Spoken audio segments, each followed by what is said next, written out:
This man threw a large sum of money from the top of a building and the crazy crowd ran to collect the bills on the street, but no one knew that it was all part of a brilliant plan. He was attracting attention while his brother across the street was installing a device to detonate a small explosive charge and enter the hotel through the roof. Once it was installed, they covered everything with a mattress and told Nick that everything was ready. It was time for Nick to act.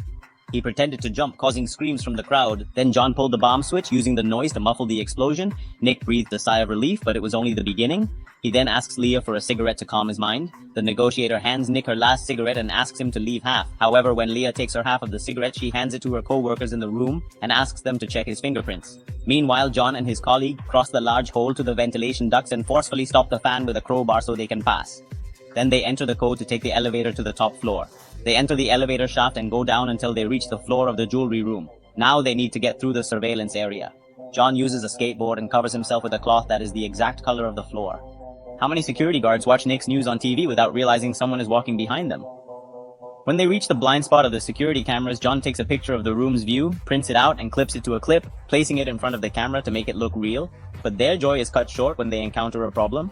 There are new sensors in the hallway. Terrified that this wasn't part of the plan, John asks Nick for help, but at that moment, the negotiator Leah is right in front of him and Nick can't answer directly, so he tells Leah, "We need to explore, we need to create things."